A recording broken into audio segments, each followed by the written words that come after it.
안녕하세요. 꾸민걸 PC입니다. 오늘 오전 사무실에서 사용하시는 컴퓨터의 이상 증상으로 수리차 꾸민걸 PC에 방문해 주셨습니다. 가져오신 본체의 사진입니다. 고객님께서는 PC 수리를 위해 여러 군데 연락을 하셨는데 보통 중앙 콜센터에서 출장 위주의 업체라고 하셨습니다.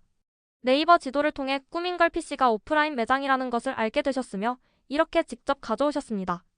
실제 수리와 조치, 정비 과정을 보여드리겠습니다.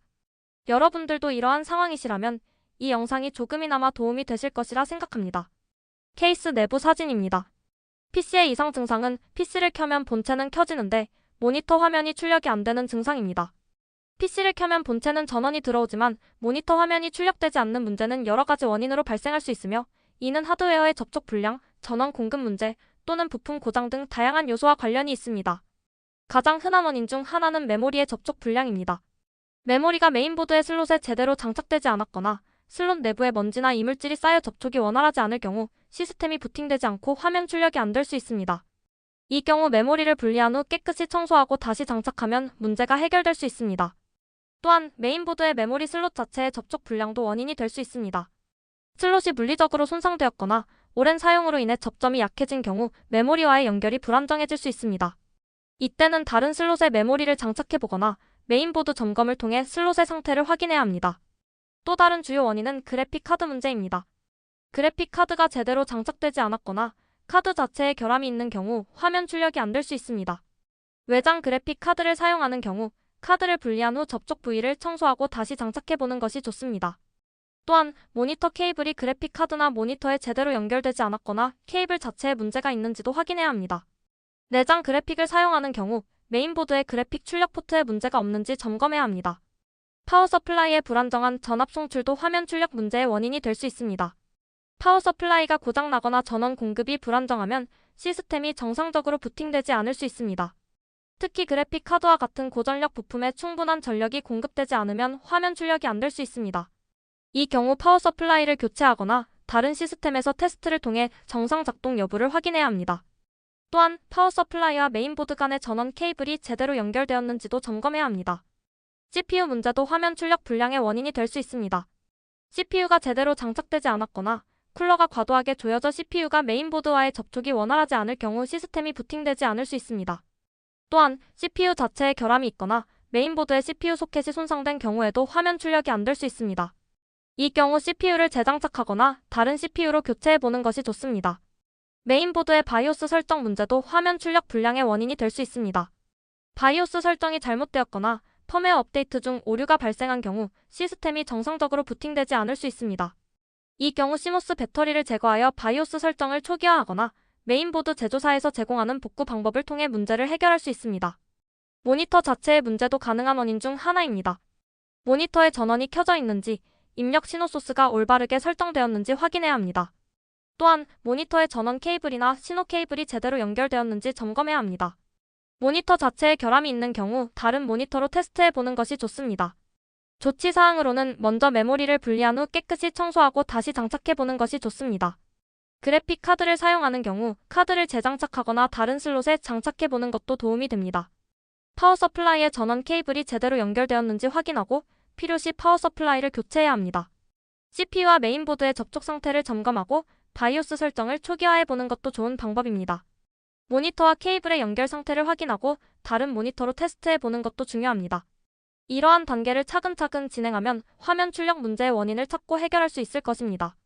하나하나 테스트를 진행할 것입니다. 본체 뒷부분의 사진입니다. 우선 메모리 클리닝부터 진행을 합니다.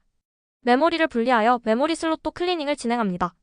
메모리를 클리닝 완료하였습니다. 보통 간과하기 쉬운데 메모리 슬롯도 클리닝을 진행합니다. 메모리 슬롯을 클리닝하는 것은 PC의 안정성과 성능을 유지하는 데 매우 중요한 유지-보수 작업입니다. 메모리 슬롯에 먼지, 이물질 또는 산화물이 쌓이면 메모리와 슬롯 간의 접촉이 불안정해져 시스템 불안정, 부팅 실패, 화면 출력 불량 등의 문제가 발생할 수 있습니다. 클리닝을 통해 이러한 이물질을 제거하면 메모리와 슬롯 간의 전기적 접촉이 원활해져 데이터 전송 속도와 안정성이 향상됩니다. 또한 클리닝은 슬롯 내부의 산화를 방지하여 장기적으로 메모리 슬롯의 수명을 연장시키고 고장 발생률을 낮추는 데 도움이 됩니다. 이는 시스템의 전반적인 성능을 최적화하고 불필요한 다운타임과 수리 비용을 줄이는 데 기여합니다. 따라서 정기적인 메모리 슬롯 클리닝은 PC의 안정적인 운영과 장기적인 유지 보수를 위해 필수적입니다. 케이스 측면을 열어서 CPU 쿨러의 지지가 제대로 장착되어 있는지 확인을 합니다. CPU 쿨러 지지대를 확인하는 이유는 CPU 쿨러가 제대로 고정되어 있는지 확인하여 CPU의 적절한 냉각을 보장하고 시스템의 안정성과 성능을 유지하기 위함입니다. CPU 쿨러 지지대가 제대로 고정되지 않으면 쿨러가 CPU와 완전히 밀착되지 않아 열 전달 효율이 떨어지고 이로 인해 CPU의 온도가 비정상적으로 상승할 수 있습니다. 이는 CPU의 성능 저하, 시스템 불안정, 심지어 CPU의 영구적인 손상으로 이어질 수 있습니다. 또한 지지대가 느슨하면 쿨러가 진동을 일으켜 소음이 발생하거나 메인보드에 물리적인 손상을 줄 수 있습니다. 따라서 CPU 쿨러 지지대를 정기적으로 확인하고 필요시 조이는 것은 시스템의 안정적인 운영과 CPU의 수명을 연장하는 데 매우 중요합니다. 그래픽카드 접촉 부분도 클리닝을 시작합니다. 역시 메인보드 그래픽카드 슬롯도 클리닝을 진행합니다. 그리고 고객님의 파워 서플라이를 테스트해보았습니다. 여기서 실제 테스트 과정을 보겠습니다.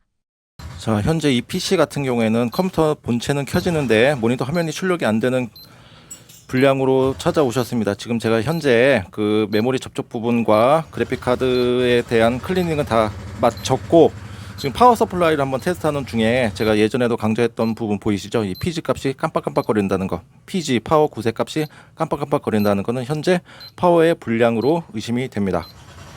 고객님 보시는 앞에서 테스트를 진행하였습니다. 파워의 PG 값이 불량이었으나 연속으로 5번 시도하여 불량 수치를 보여주면 교체를 합니다. 30번 정도 시도를 하였으며 연속적인 불량 수치보다는 간헐적인 불량 수치라 고객님께 알려만 드리고 추후 이상 증상 시 교체를 권장해 드렸습니다. 전원을 켜보니 이렇게 정상적으로 화면 출력이 가능하였습니다. PC 비프음 스피커를 장착합니다. 메인보드 비프음 스피커는 시스템의 하드웨어 상태를 알려주는 중요한 진단 도구로 PC가 부팅될 때 포스트 과정에서 하드웨어 문제가 발생하면 특정 패턴의 비프음 경고음을 출력하여 문제를 신속하게 식별할 수 있도록 도와줍니다. 예를 들어 연속적인 짧은 비프음은 램 문제를, 길고 짧은 비프음이 반복되면 그래픽 카드 문제를 나타낼 수 있습니다. 비프음 스피커가 없으면 이러한 오류를 화면 없이도 진단하기 어려워 문제 해결이 지연될 수 있습니다. 따라서 PC 조립 시 비프음 스피커를 장착하는 것은 시스템 오류를 빠르게 파악하고 해결하는 데 매우 중요하며 이는 시스템의 안정성과 유지보수 효율성을 크게 향상시킵니다. 아무래도 PC 화면이 출력이 안 되어 강제로 수차례 껐다, 켰다를 반복하셨을 것입니다. 이러한 상황에서는 SSD와 HDD가 가장 큰 데미지를 입을 수 있습니다. 그래서 먼저 SSD와 HDD의 건강 상태를 점검합니다. SSD 정상. HDD는 이와 같이 울트라 DMA 셀시 오류 횟수가 존재하였습니다. 보통은 SATA 케이블 교체부터 진행을 하는데 고객님의 경우는 아예 HDD의 존재를 모르셨던 것 같았습니다. 이렇게 C 드라이브인 SSD만 사용을 하셨으며 D 드라이브는 먼지조차 없었습니다. 고객님께 알려드리고 HDD 드라이브의 재사용보다는 아예 접근을 막아드리기로 하였습니다. 이유는 약 13년 된 HDD였으며 사무실의 데이터 저장 시 데이터의 손실 위험이 더 크기 때문입니다. 이렇게 케이블을 탈거하여 접근을 차단하였습니다. 내 PC로 들어가면 이렇게 C 드라이브만 접근할 수 있습니다. 그리고 아무래도 128기가의 적은 용량의 SSD라 자료를 기타 외부 장치로 이동을 하시거나 자료 정리의 필요성에 대해서 말씀드렸습니다. 기타 정비를 마치고 출고해드렸습니다. 오래오래 잘 사용하셨으면 좋겠습니다. 감사합니다.